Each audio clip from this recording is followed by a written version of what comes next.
Vincent Romano cut into his perfectly seasoned ribeye steak, the knife gliding through the tender meat like butter.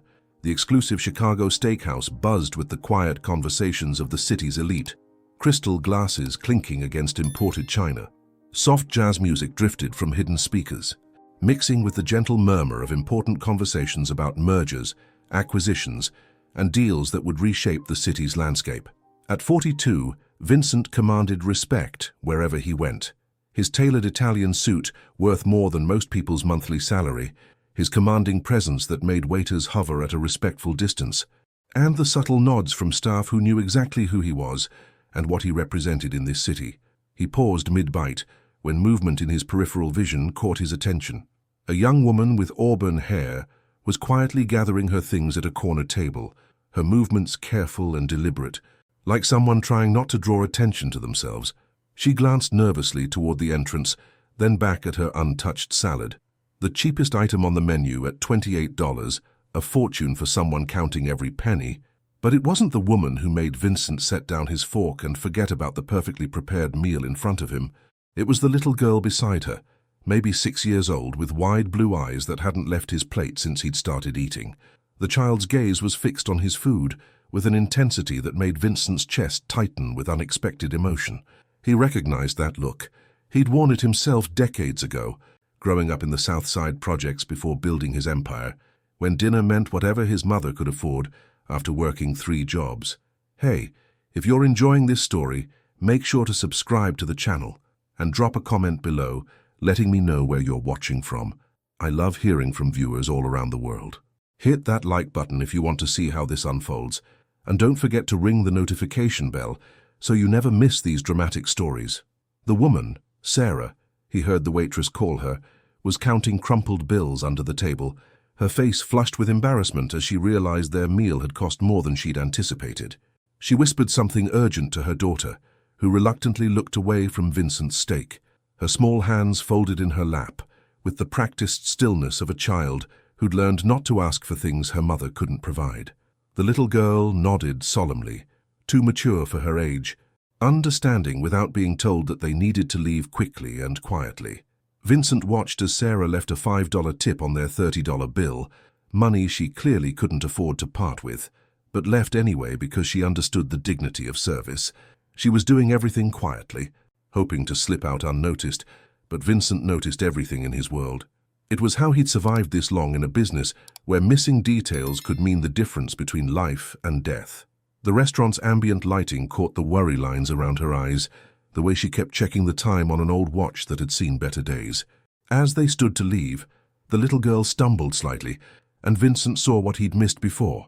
She was thin, too thin, her small frame suggesting missed meals and careful rationing. Her dress, though clean and carefully pressed, was clearly second-hand, probably from a thrift store, and her shoes had been repaired multiple times with duct tape disguised as decorative stripes. But despite their circumstances, both mother and daughter carried themselves with quiet dignity, the kind of pride that refused to break even in the face of hardship. Something shifted in Vincent's chest, a feeling he'd buried deep years ago after too many betrayals and disappointments. He'd built walls around his heart thick enough to withstand bullets and betrayal, but this little girl's hungry eyes had found a crack he didn't know existed. In that moment, she reminded him not just of himself, but of every kid who'd grown up wondering if there would be enough food, if they mattered to anyone, if someone would ever choose to help them just because they deserved it. "Excuse me," he called out softly, his voice carrying the authority that made grown men tremble and city councilmen return his calls within the hour. Sarah froze like a deer in headlights, her hand protectively moving to her daughter's shoulder. She turned slowly, fear flickering across her features as she recognized the expensive suit, the confident posture, the subtle aura of danger that seemed to radiate from him even when he was trying to be gentle. In her world, men like Vincent meant trouble, complications, the kind of attention that poor people couldn't afford. "Yes," she whispered, clutching her daughter closer, ready to run if necessary. Vincent stood, towering over them both at his full height of 6 feet 2 inches, and for a moment he forgot every lesson the streets had taught him about showing weakness, about maintaining distance, about never revealing what mattered to you. All he could see was a mother trying to give her child dignity, and a little girl who looked at food the way he once had, like it was a distant dream. something that belonged to other people in other worlds. "I think you forgot something," he said, his voice gentler than it had been in years, reaching into his jacket with deliberate slowness so she wouldn't startle and bolt for the door. Sarah's heart hammered against her ribs as the imposing stranger reached into his jacket. Every instinct screamed at her to grab Emma and run, but her legs felt frozen to the marble floor. She'd heard whispers about men like him, powerful, dangerous, the kind who owned half the city through means no one discussed openly, the kind who could make people disappear or appear at will, depending on their needs. A Bituruba, too. Sarah's heart hammered against her ribs as the imposing stranger reached into his jacket. Every instinct screamed at her to grab Emma and run, but her legs felt frozen to the marble floor. She'd heard whispers about men like him, powerful, dangerous, the kind who owned half the city through means no one discussed openly. "Please," she whispered, pulling Emma behind her. "We weren't doing anything wrong." Vincent's hand stilled and something flickered across his features, surprise, perhaps even hurt.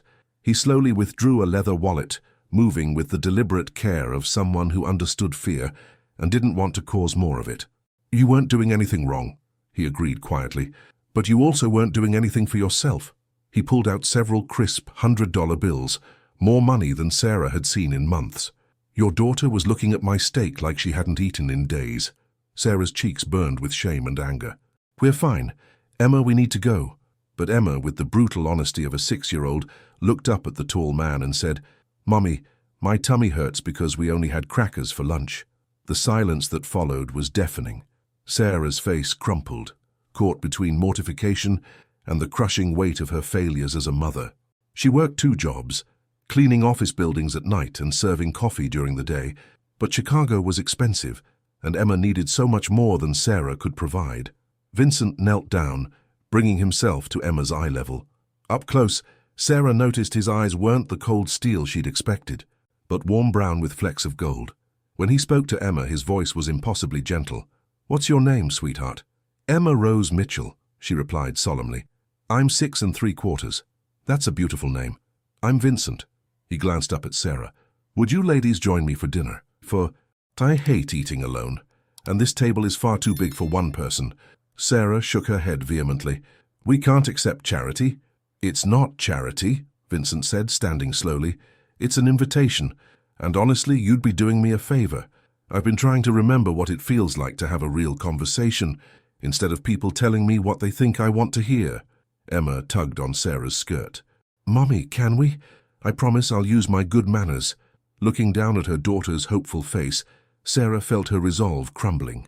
Emma deserved so much better than crackers and constant worry. Maybe just this once, she could let someone help them. "One meal," she said finally, "but we pay our own way." Vincent's smile was slight but genuine. "We'll discuss payment later. Right now I believe Emma needs to try the best mac and cheese in Chicago." As they followed him back to his table, Sarah wondered what she was getting herself into. Men like Vincent Romano, though she didn't know his full name yet, didn't do anything without expecting something in return. But when she saw Emma's face light up as the waiter brought over a plate piled high with creamy pasta, Sarah decided that whatever price she'd have to pay later, seeing her daughter smile was worth it. Vincent watched Emma eat with the focused intensity of a child who'd learned not to waste food. And Sarah caught something unexpected in his expression, not pity but understanding, as if he too knew what it meant to be hungry. 3 weeks had passed since that night at the steakhouse, and Sarah kept expecting the other shoe to drop. Vincent Romano, she'd learned his full name from the grateful whispers of the restaurant staff, and the way the maitre d' had personally escorted them to the best table in the house, had somehow woven himself into their lives with a persistence that was both terrifying and oddly comforting. It started small, almost imperceptible, a grocery delivery that appeared at their door with no return address, filled with organic produce, quality meats, and Emma's favorite cereals that Sarah couldn't normally afford. Emma's favorite books mysteriously showing up at the library, with notes saying they'd been donated by a friend, always perfectly timed with Emma's reading level and interests. The overdue notice on their electric bill that vanished, paid in full by an anonymous benefactor who apparently had connections with the power company's accounting department. Sarah knew it was him, The man was about as subtle as a freight train wearing designer shoes, but when she'd confronted him at the coffee shop where she worked her morning shift, he'd simply ordered a black coffee. No cream, no sugar, just like his personality seemed to be, and claimed ignorance with the most innocent expression she'd ever seen on such a dangerous face. He'd even left a $20 tip on a $3 coffee, apparently unable to help himself. "Vincent," Sarah said now, watching him crouch beside Emma in Lincoln Park, helping her feed the ducks with bread he'd brought specially for the occasion. It was their third accidental meeting this week, if running into someone at the exact same place, and time repeatedly could be considered accidental. "We need to talk." He glanced up at her, sunlight catching the silver threads in his dark hair and making his brown eyes look almost golden. At 42, he was handsome in a way that probably made women forget their own names, but it was the gentleness he showed Emma that really made Sarah's defenses crumble. "About what?" "About whatever game you're playing." Emma giggled as a particularly bold duck snatched bread from her small hand, nearly knocking her off balance. "Mr. Vincent, that one's really hungry like I was." Vincent's expression softened as it always did around Emma, transforming him from the intimidating figure she'd first met into something approachable. "Then we better make sure he gets enough to eat. Right? We can't have hungry ducks in our park." Our park. Sarah noticed how he'd said that, claiming ownership not of the land, but of their shared space, their routine, their connection. Her heart did that annoying flutter it had been doing whenever she watched them together. Vincent had a way with Emma that was natural, unforced, like he'd been born knowing how to talk to children. He listened to her chatter about kindergarten like it was the most important conversation in the world, and he'd somehow memorized her favorite color, purple, her stuffed animal's name, Mr. Whiskers, and her fear of thunderstorms. "Vincent," Sarah tried again as Emma ran toward the playground, her laughter echoing across the park like music. "I know what you're thinking," he said, standing and brushing crumbs from his hands. Today he was dressed more casually, dark jeans and a fitted black sweater that somehow made him look even more intimidating than the expensive suits. "You think I want something from you, don't you?" He was quiet for a long moment, watching Emma climb the monkey bars with determined concentration. "When I was 8, my mother worked 3 jobs to keep us fed. I remember standing outside restaurant windows, watching families eat together, wondering what that felt like." The raw honesty in his voice caught Sarah off guard. "What happened to her?" "Cancer, when I was 12. After that, it was just me in the streets." He turned to face her fully, and Sarah saw something vulnerable in his eyes that he probably didn't show many people. "I swore that if I ever had the power to help a kid who looked at food the way I used to, I would." Sarah felt her defenses cracking. "Emma's not your responsibility." "No," Vincent agreed. "But maybe that's exactly why I want to help. No strings, no expectations, just let me do this, Sarah. Let me be the person I needed when I was her age." Emma called out from the top of the slide. "Mommy, Mr. Vincent, watch me go super fast." Sarah waved, her throat tight with emotion she couldn't name. Vincent Romano was dangerous. She could feel it in the way other people looked at him, in the careful deference of waiters and shopkeepers. But with Emma, he was gentle. With her, he was different. "What do you do for work?" she asked quietly. Vincent's jaw tightened slightly. "I own several businesses in the city. Restaurants, real estate, import-export." It wasn't a lie, but it wasn't the whole truth either. Sarah had lived in Chicago long enough to read between the lines, to understand the code words wealthy men used to describe empires built on shadows and silence. "And if I told you to stay away from us?" "Then I would," he said simply, "but I'd hope you wouldn't." 4. The flowers arrived on a Tuesday morning, a simple bouquet of yellow roses with a note that made Sarah's hands shake. "For Emma's mother, who deserves beautiful things too. V." Sarah stared at the card for a full 5 minutes before Emma's voice broke through her thoughts. "Mommy, they're the same color as sunshine." "They are, baby." Sarah touched one of the soft petals, trying to ignore the way her heart had started racing. No one had given her flowers since high school, and certainly not flowers that probably cost more than her weekly grocery budget. Her phone buzzed with a text from an unknown number. "Dinner tonight? There's something I need to tell you." Sarah's stomach dropped. She'd been expecting this, the moment when Vincent would reveal what he really wanted from them.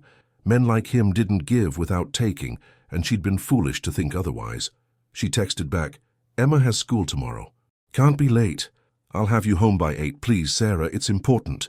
Against her better judgment, Sarah found herself agreeing.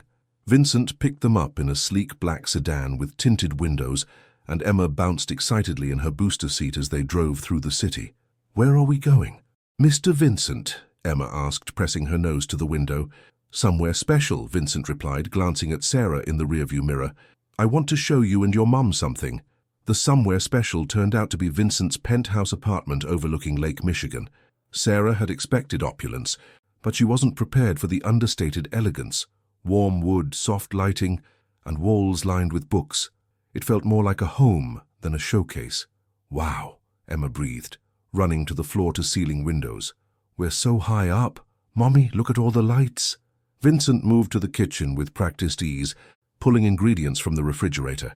I thought I'd cook for you tonight. I hope you like Italian food. Sarah watched him roll up his sleeves, revealing strong forearms marked with old scars. You cook? My nonna taught me before she died. Said a man who couldn't feed himself was worthless. His smile was soft with memory. She would have loved Emma.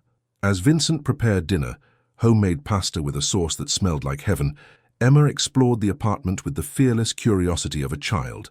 She found photo albums filled with pictures of Vincent with an elderly woman with kind eyes, and Sarah saw him relax as Emma peppered him with questions about his grandmother. Mr. Vincent, Emma said during dinner, twirling pasta around her fork with intense concentration, do you ever get lonely in this big apartment? Vincent paused, his fork halfway to his mouth. Sometimes, sweetheart. Do you ever get lonely? Emma nodded solemnly. Before we met you, I used to pretend I had a daddy who would take us to dinner and buy Mommy flowers. But Mommy said some people are better off alone. Sarah nearly choked on her wine. Emma, it's okay, Vincent said quietly, his eyes never leaving Sarah's face. Emma's right. Some people are better off alone. I used to think I was one of them. The weight of his words settled between them like a promise and a threat. After dinner, while Emma dozed on the couch, Vincent led Sarah to the balcony overlooking the lake. You said you had something to tell me, Sarah said, wrapping her arms around herself against the cool evening air. Vincent was quiet for a long moment, his hands gripping the railing. I'm not a good man. Sarah, the businesses I own, the money I have, it comes with a price. There are people in this city who would hurt anyone I care about just to get to me. Sarah's blood turned cold. Are you telling me we're in danger because of you? I'm telling you that I'm falling in love with you and your daughter. And I need you to understand what that means. 5. Sarah's world tilted. The city lights blurred as Vincent's words echoed in her mind. I'm falling in love with you and your daughter. You can't just say that, she whispered, taking a step back from him. You don't get to walk into our lives and what? Care about you.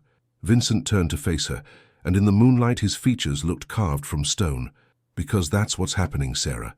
Whether it's smart or not, whether it's safe or not. Safe? The word came out as a bitter laugh. Nothing about you is safe, Vincent. I've seen how people look at you, how they whisper your name. Emma asked me yesterday if you were a prince because everyone treats you like royalty. Vincent's jaw tightened. What did you tell her? That real princes don't exist. Sarah wrapped her arms tighter around herself. But I was wrong, wasn't I? You're not a prince, you're something else entirely. For a moment, Vincent looked like he might deny it. Then his shoulders sagged slightly, and Sarah saw the weight he carried. My family name is Romano. In certain circles, that means something. My grandfather built an empire. My father expanded it, and when he died, it became mine. Sarah's heart stopped. Even she knew that name, whispered in the same breath as words like organization and family business that had nothing to do with legitimate enterprises. She couldn't say it. I'm the head of what people call the Romano crime family, yes. Vincent's voice was steady, matter of fact. I own legitimate businesses too. The restaurants are real, the real estate is legal, but the foundation of my wealth comes from activities the government doesn't approve of. Emma stirred on the couch inside, murmuring something in her sleep, and both adults turned toward the sound. Jesus, Vincent. Sarah ran her hands through her hair. Do you understand what you've done? What you've dragged us into? Nothing. You've been dragged into nothing because I've kept you separate from that world. He moved closer, his voice urgent. Emma doesn't know anything more than that I'm someone who cares about her. And you... I'm what? Supposed to pretend you're just some nice businessman? Sarah's voice rose, then immediately dropped as she remembered Emma sleeping nearby. I'm a single mother, Vincent. My daughter is the most important thing in my world. I won't put her in danger for anyone. I would never let anything happen to either of you. You can't promise that. Tears burned Sarah's eyes. You just told me there are people who would hurt us to get to you. How is that protecting us? Vincent was quiet for a long moment when he spoke, and his voice was raw. Because the alternative is walking away from the first real family I've felt in 20 years. The word family hung between them like a bridge Sarah was afraid to cross. She thought of Emma's face when Vincent walked into a room, the way her daughter had started drawing pictures that included a tall man with dark hair. She thought of her own treacherous heart, how it had started to hope for things she'd given up on long ago. I need to think, she said finally. Sarah, no. You've just turned my entire world upside down. I need time to process this. Vincent nodded slowly. I'll take you home. The drive back to their apartment was silent except for Emma's soft breathing. At their door, Vincent helped carry the sleeping girl upstairs, his movements gentle and careful. Sarah watched him tuck a strand of hair behind Emma's ear before they left the bedroom, and her heart cracked a little more. For what it's worth, Vincent said quietly as he prepared to leave, this is the hardest thing I've ever told anyone. Why? Sarah asked. Why risk it? He looked at her for a long moment, memorizing her face. Because you and Emma are worth the risk, even if you decide I'm not. After he left, Sarah sat in her dark living room, staring at the flowers he'd sent that morning. Yellow roses for new beginnings. But how could anything that started with so much danger end well? Verse 6. For 2 weeks, Sarah avoided Vincent's calls and texts. She took different routes to work, shopped at different stores, and tried to pretend that the hollow ache in her chest was relief, not loss. But Emma asked about him every day, wondering why Mr. Vincent didn't visit anymore. And Sarah's resolve weakened each time she saw her daughter's confused disappointment. The breaking point came on a rainy Thursday evening when Sarah was walking home from her late shift at the coffee shop. She'd just turned onto her street when a black SUV pulled up beside her, its windows too dark to see inside. Her blood turned to ice. This was it. The danger Vincent had warned her about had found her anyway. But when the window rolled down, it was Vincent's face that appeared, tense with worry. Get in the car, Sarah, now. I'm not going anywhere with you. There are 3 men with guns parked at the end of your block, waiting for you to get home. His voice was deadly serious. You have about 30 seconds to decide if you trust me enough to let me get you somewhere safe. Sarah's knees nearly buckled. Emma is fine. She's at a safe house with my most trusted security team. I moved her 2 hours ago when I realized they'd found your address. The thought of strangers taking her daughter, even to protect her, made Sarah's visions swim with panic. But the alternative, Emma in the apartment while armed men waited, was worse. She got in the car. Vincent drove with focused intensity, taking turns at seemingly random intervals while speaking rapidly in Italian into a Bluetooth headset. Sarah caught words here and there. Position, perimeter, eliminate, and wondered if she was having a nightmare. Who are they? She asked when he finished the call. Marco Santini. He runs operations on the south side. Vincent's knuckles were white on the steering wheel. We've had territory disputes before, but this is the first time he's gone after civilians. Because of me. Because of Emma. Vincent's voice was tight with rage. He knows the easiest way to hurt me is through through you and Emma. The admission that she and Emma were people he cared about enough to be vulnerable over should have been comforting. Instead, it terrified Sarah more than the men with guns. Where are you taking me? To see Emma first, then somewhere safe while I handle this. Handle this how? Vincent's smile was sharp and cold, nothing like the gentle expressions Sarah had grown used to. The same way my family has been handling problems for 3 generations. They pulled up to an unassuming house in Lincoln Park, where 2 men in expensive suits flanked the front door. Vincent led Sarah inside, and she found Emma coloring at a kitchen table, apparently unaware that her life had just become an action movie. Mommy! Emma ran into Sarah's arms, and Sarah held her tight enough to make the little girl squirm. Mr. Vincent's friends are really nice. They let me have pizza and ice cream for dinner. Just this once, baby, Sarah managed, her voice shaking. Vincent knelt beside them, his expression soft again, as he looked at Emma. Did you have fun with Tony and Marco? Yes, but I missed you and Mommy. Emma's lower lip trembled slightly. Are we having a sleepover? Something like that, Vincent said gently. I need to go take care of some work, but you and Mommy are going to stay here where it's safe, okay? Okay, but you'll come back, right? Vincent's eyes met Sarah's over Emma's head, and she saw the promise there. "I'll always come back for you, sweetheart." As Vincent prepared to leave, Sarah followed him to the door. "Vincent, wait." He turned, and she saw the transformation beginning. The gentleman who read Emma bedtime stories was disappearing, replaced by someone harder, more dangerous. "Be careful," she whispered. "I will." He reached out as if to touch her face, then let his hand drop. "Sarah, I want you to know, whatever happens tonight, these past weeks with you and Emma have been the best of my life." Before she could respond, he was gone, leaving Sarah with the terrible knowledge that she might never see him again. 7. Vincent returned 18 hours later, looking like he'd been through a war zone. His shirt was torn, there was a cut above his left eye, and his knuckles were bruised, but he was alive. Sarah had never been so grateful to see anyone in her life. Emma launched herself at him from across the safe house living room, and Vincent caught her easily, spinning her around despite what had to be significant pain. "Mr. Vincent, you came back. I was scared you forgot about us." "Never," Vincent murmured into her hair. "I will never forget about you." Emma rose. Sarah hung back, emotions warring in her chest. Relief, anger, fear, and something else, something that felt dangerously like love, all fought for space in her heart. Vincent set Emma down gently. "Can you go help Tony in the kitchen for a minute? I need to talk to your mum." Once Emma was out of earshot, Sarah crossed her arms. "Is it over? Marco Santini will never threaten you or Emma again." Vincent's voice was flat, emotionless. "His organization has been disbanded." Sarah didn't ask what that meant. She didn't want to know. "And the next threat? The one after that?" She shook her head.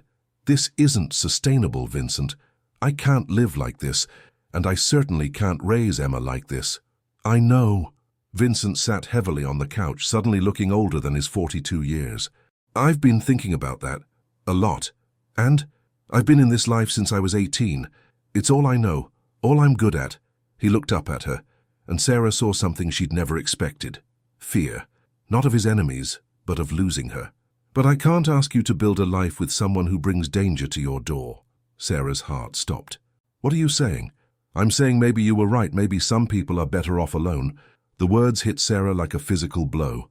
After everything they'd been through, after seeing how much Emma loved him, after falling for him herself despite every logical reason not to, he was walking away. "That's it?" she asked, her voice barely a whisper. "You're just giving up?" Vincent stood slowly. "I'm trying to do the right thing for once in my life." "The right thing?" Sarah's voice rose. "The right thing would have been to stay away from us in the first place. But you didn't. You wormed your way into Emma's heart. I made her feel safe and loved, and now you want to disappear because it's complicated." "Sarah, no. You don't get to make this decision for me. For us." Tears burned her eyes. "Yes, this is terrifying. Yes, your world is dangerous. But Emma loves you.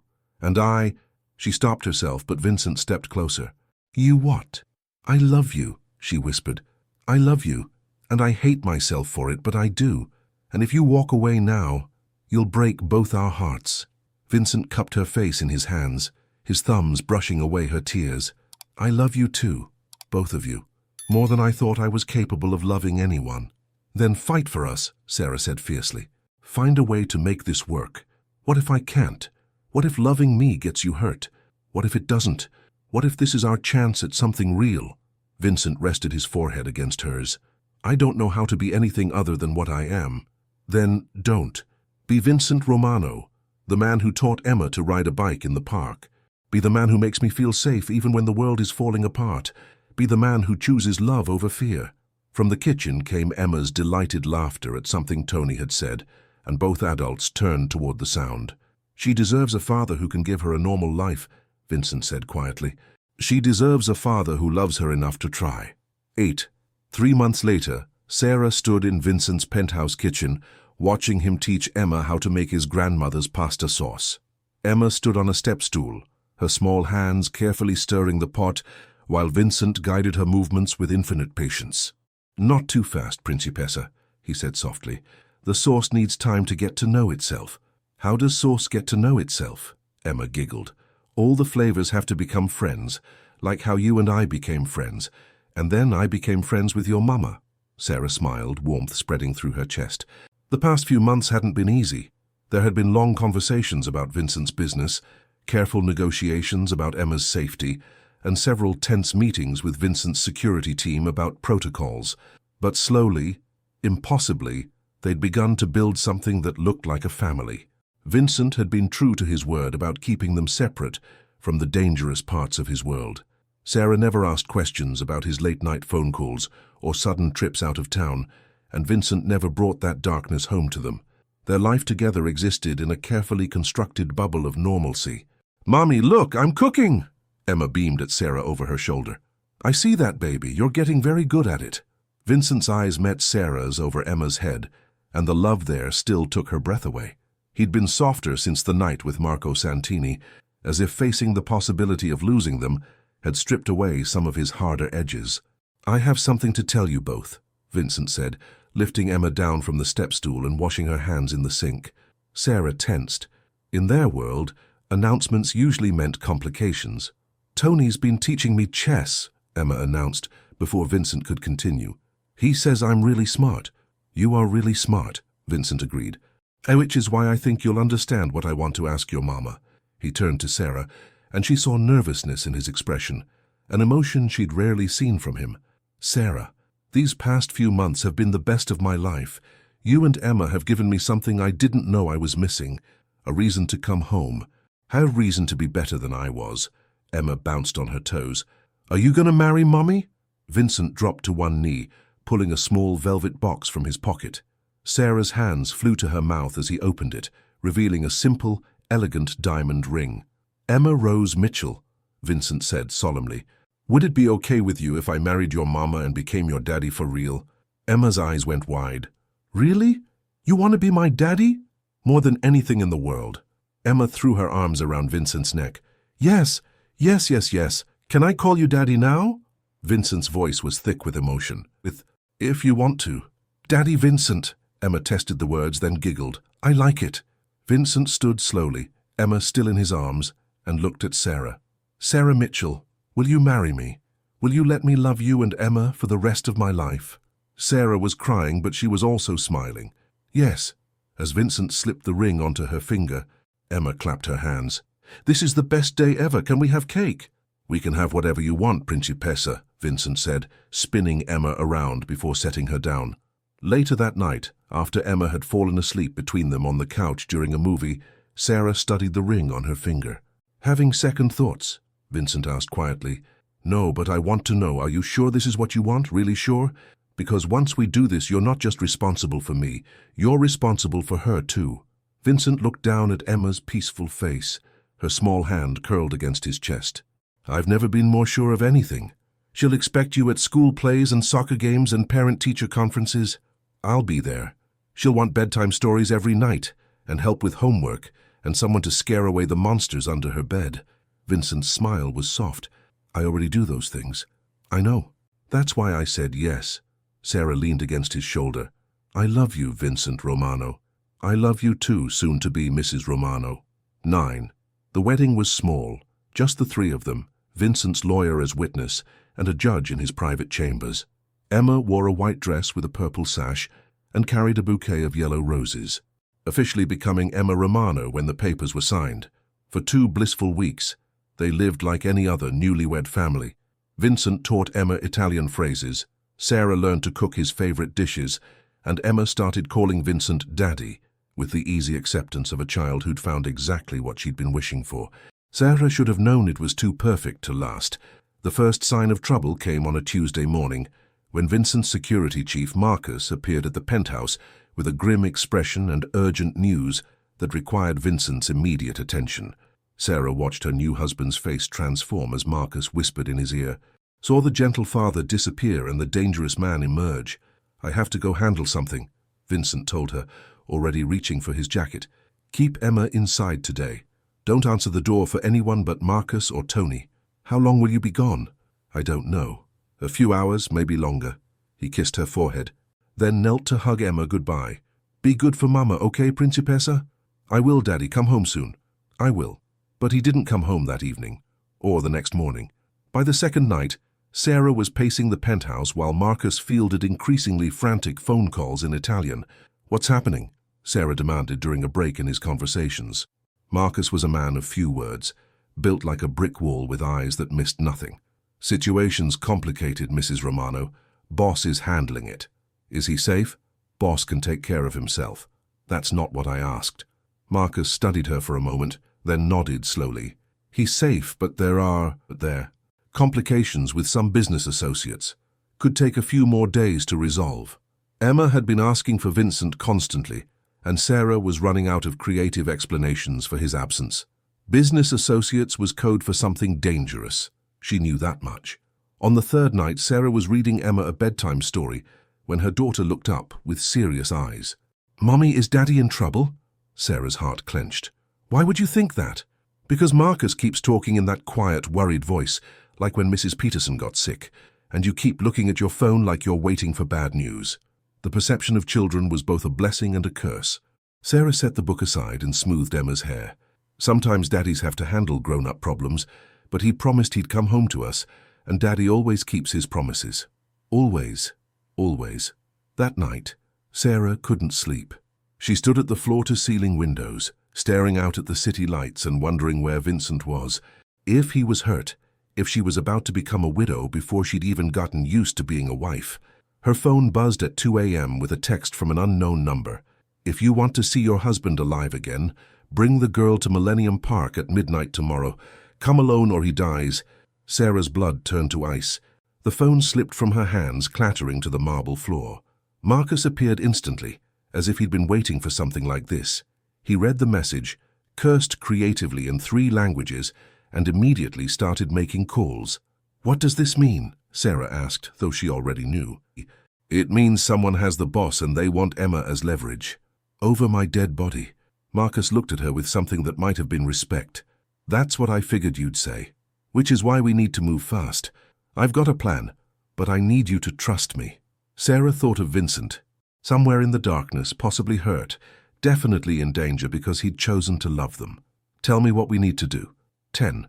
The plan was insane, but it was their only shot. Marcus had called in favors from contacts Sarah didn't want to know about, positioning sniper teams around Millennium Park, while she walked into what was obviously a trap. But Emma wasn't with her. Instead, Marcus's niece, a girl of similar height and build, wore Emma's jacket and walked beside Sarah in the darkness, her face hidden by a hood. The real Emma was safe in a FBI safe house, guarded by agents Vincent had somehow cultivated as allies over the years.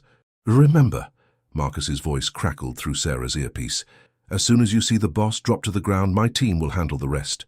Sarah's hand shook as she approached the designated meeting spot near the Crown Fountain. The park was eerily quiet, shadows stretching long and ominous under the streetlights. "Mrs. Romano," a voice called from the darkness, "how good of you to join us." A man stepped into the light, tall, expensively dressed, with cold eyes and a smile that made Sarah's skin crawl. Behind him, 2 men dragged Vincent forward. Even in the dim light, Sarah could see he'd been beaten. Blood stained his shirt, and he favored his left side, but his eyes were alert and furious.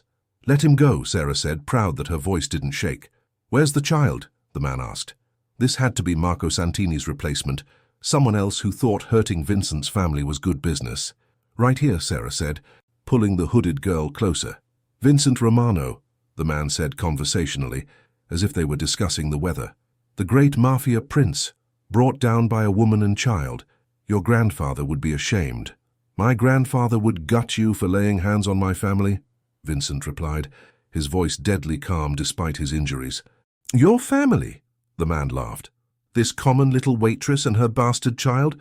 You threw away an empire for them? I'd throw away 100 empires for them." Sarah's heart clenched at the fierce love in Vincent's voice, even as she prepared to drop to the ground on Marcus's signal. "How touching. Unfortunately, you won't have the chance to throw away anything else." The man raised his gun, pointing it at Vincent's head, and Sarah saw their carefully laid plan falling apart. She was too far away. Marcus's team had no clear shot with Vincent so close to the gunman. "Wait!" Sarah shouted, stepping forward. "You don't want to kill him yet. Not until you're sure you have what you really came for." The gunman paused, intrigued despite himself. "And what do I really want? Information? Bank codes? Access to accounts? Vincent's worth nothing to you dead. Sarah took another step closer, her mind racing. But you made one mistake. What's that? Sarah smiled, and for the first time in her life, she understood the dangerous edge she'd seen in Vincent's expression. You assumed I was just some helpless woman. She yanked the hood off Marcus's niece, revealing a face that clearly wasn't Emma. At the same moment, red laser dots appeared on the chests of all three men, and Marcus's voice boomed through hidden speakers. "Federal agents, drop your weapons." The next 30 seconds were chaos. Gunshots, shouting, the sound of bodies hitting the ground. Sarah threw herself flat against the concrete, covering her head until the silence returned. When she looked up, Vincent was limping toward her, having somehow gotten free in the confusion. She ran to him, not caring about his injuries as she threw her arms around him. "Emma?" he asked urgently. "Safe. She's safe, I promise." Vincent sagged against her in relief. "I thought I was going to lose you both." "Never," Sarah said fiercely. "We're a family now, we stick together." As FBI agents secured the scene and Marcus coordinated the cleanup, Vincent held Sarah close, both of them shaking with adrenaline and relief. "Is it over?" Sarah asked. "It's over," Vincent confirmed. Marcus made sure of that. Sarah looked up at him, seeing new lines of exhaustion around his eyes, but also something else: resolve. "What happens now?" Vincent was quiet for a long moment. "Now we go home to our daughter, and I make some changes to ensure this never happens again." Moi. 11. Vincent's idea of changes was more dramatic than Sarah had expected. 3 days after the confrontation in Millennium Park, he called a meeting with his inner circle, 5 men who'd been with the Romano family for decades. Sarah watched from the kitchen as Vincent stood before them in his study, his voice carrying the authority of generations. Effective immediately. "I'm stepping back from all street operations," he announced. "Marcus will oversee the transition of territories to our allies. Any business that can't be made legitimate within 6 months gets sold or shut down." The room erupted in protests. "Vincent, you can't be serious," said Dom, his father's old lieutenant. "This is everything your family built." "My family is in the next room coloring pictures and learning to read," Vincent replied calmly. "Everything else is just business. The other families won't respect this. They'll see it as weakness. Then they'll learn otherwise." Vincent's smile was sharp. "I'm not going soft, Dom. I'm evolving. The Romano name will still mean power in this city, just a different kind of power." Sarah ducked back into the kitchen as the meeting grew more heated, but she could hear Vincent's unwavering resolve. When the men finally left, she found him standing at his office window, staring out at the city skyline. "Are you sure about this?" she asked quietly. "Are you asking if I'll regret giving up the life I've known for 24 years? Vincent turned to face her. "Because the answer is no. I won't regret choosing you and Emma over everything else, but this was your inheritance. Your legacy—" "My legacy is teaching Emma to ride a bike and watching her graduate college and walking her down the aisle someday." Vincent pulled Sarah close. "The Romano name will survive. It'll just mean something different now." Emma bounced into the room carrying a drawing of their family, 3 stick figures holding hands in front of a house. "Daddy, look, I drew us." Vincent knelt to examine the picture seriously. "This is beautiful, Principessa. Is that our new house?" Sarah's eyes widened. They'd talked about leaving the penthouse eventually, finding somewhere with a yard where Emma could play safely, but she hadn't realized Vincent was serious about it. "Can we get a dog?" Emma asked hopefully. "A big one that can play fetch and sleep on my bed." "What kind of dog?" Vincent asked, winking at Sarah over Emma's head. "A golden retriever, like in the movie we watched, and maybe he can be yellow like my roses." "I think we can make that happen." Later that evening, after Emma was asleep, Sarah found Vincent packing files from his office into boxes. "Where are all these going?" "Storage. Marcus is handling the transition, but I want to make sure important contacts and information are preserved for legitimate business purposes." He paused, holding a photograph of his father. "Some things are worth keeping, even if the context changes." "Do you think he'd understand, your father?" Vincent was quiet for a long moment.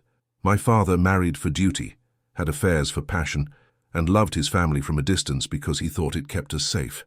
I'm choosing differently." Sarah watched him carefully place the photograph in a memory box. "Are you scared?" "Terrified," Vincent admitted. "I've never been Vincent Romano, husband and father. I've only been Vincent Romano, boss. I don't know if I'm good at anything else." "You're good at making Emma laugh. You're good at making me feel safe. You're good at Sunday morning pancakes and terrible jokes and reading bedtime stories in different voices. Vincent smiled. Those are the important things. Those are everything. A month later, they moved into a house in Lincoln Park, large enough for their family but not ostentatious, with a big backyard and good schools nearby. Vincent's legitimate businesses thrived under his full attention, and Emma started first grade with a golden retriever puppy named Sunny waiting for her at home each day. Sarah still occasionally felt like she was living someone else's life, but watching Vincent push Emma on her new swing set, both of them laughing as Sunny ran circles around them, she knew they'd made the right choice. The Romano name still commanded respect in Chicago, but now it was the kind of respect that came from successful restaurants, charitable foundations, and a man who'd chosen love over power. 12. 1 year later, Sarah stood in their kitchen making Emma's lunch for her first day of second grade when she heard familiar voices from the backyard. Vincent was teaching Emma how to throw a baseball, while Sunny barked encouragement from the sidelines. Remember, Principessa, it's all in the wrist. Don't throw with your whole arm. Like this, Daddy? Perfect, you're getting really good at this. Emma beamed with pride. Can we practice more after school? Every day if you want. Sarah smiled as she packed Emma's lunch, adding the note she wrote every morning. Today's said, "Have a wonderful day. Daddy and I love you more than all the stars. Mama." The past year had been an adjustment for all of them. Vincent had struggled initially with the transition from commanding an empire to coaching Little League and attending PTA meetings, but he'd thrown himself into civilian life with the same intensity he'd once reserved for business. Emma had bloomed under his constant attention, her confidence growing daily as she learned what it meant to have a father who showed up for everything. "Breakfast is ready," Sarah called, and her family trooped inside, Vincent carrying Emma piggyback while Sunny trotted behind them. "Daddy, will you pick me up from school today?" Emma asked as she settled at the table. "Wouldn't miss it. We'll stop for ice cream on the way home to celebrate the first day of second grade. Can Sunny come?" "Sunny can come," Vincent confirmed, ruffling her hair. "But you have to promise to tell me everything about your new teacher and what you learned." "I promise." Sarah watched this exchange with quiet happiness. Vincent had worried about being good at normal family life, but he'd taken to it like he'd been born for it. He attended every school function, knew all the other parents' names, and had somehow become the unofficial neighborhood dad, always ready to help fix a bike or chase away a spider. After they walked Emma to school together, Sarah and Vincent returned home to find Marcus waiting on their front porch with coffee and news. "The Benedetto situation is resolved," Marcus reported. "They've agreed to the territorial boundaries, and there shouldn't be any more problems." Vincent nodded. Even though he'd stepped back from day-to-day operations, he still needed to be informed about anything that might affect their safety. "Good. What about the community center project?" "Construction starts next month. The city approved all the permits." Sarah smiled. Vincent's latest project was converting an abandoned warehouse into a community center for at-risk kids, complete with tutoring programs, sports leagues, and job training. It was his way of giving back to the neighborhood that had shaped him. "Mrs. Romano," Marcus added. "The security detail reports everything quiet. No unusual activity around the house or Emma's school." "Thank you, Marcus." Sarah still felt strange being called Mrs. A Romano, but she'd grown to appreciate Marcus's protective presence in their lives. After Marcus left, Sarah and Vincent sat on their porch swing, watching Sunny chase butterflies in the garden. "Do you miss it?" Sarah asked. "The excitement, the power, being in charge of everything?" Vincent was quiet for a moment, considering. "Sometimes I miss the clarity of it. In that world, problems had simple solutions. Now everything is more complicated. Parent-teacher conferences and soccer practice schedules and remembering to buy the right kind of cereal. But I've never been happier." He pulled her closer. "Yesterday, Emma asked me to help her write a story for school about her family, and when she described me, she said I was the best daddy in the world who makes her feel safe and loved.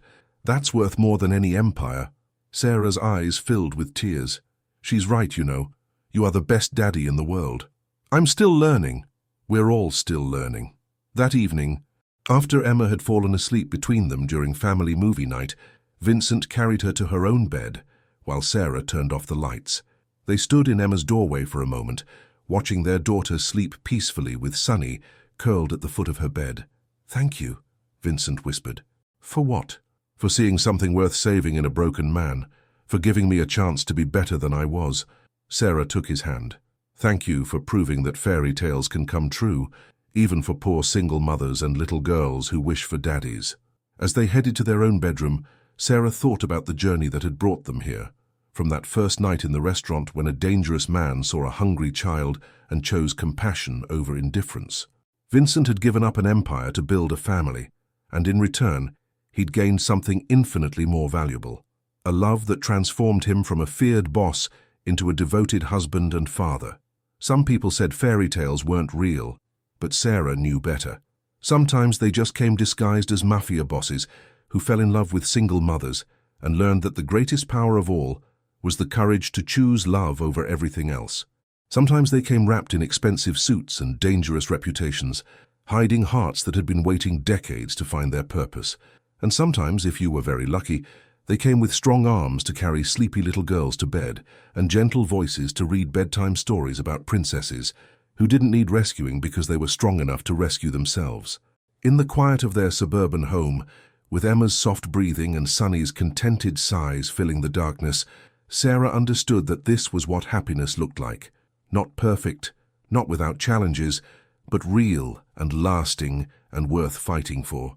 Vincent had given up an empire to build a family, and in return, he'd gained something infinitely more valuable, a love that transformed him from a feared boss into a devoted husband and father, a man who measured his success not in territory controlled or money earned, but in bedtime stories read, homework helped with, and little girl hugs that made everything else fade into insignificance.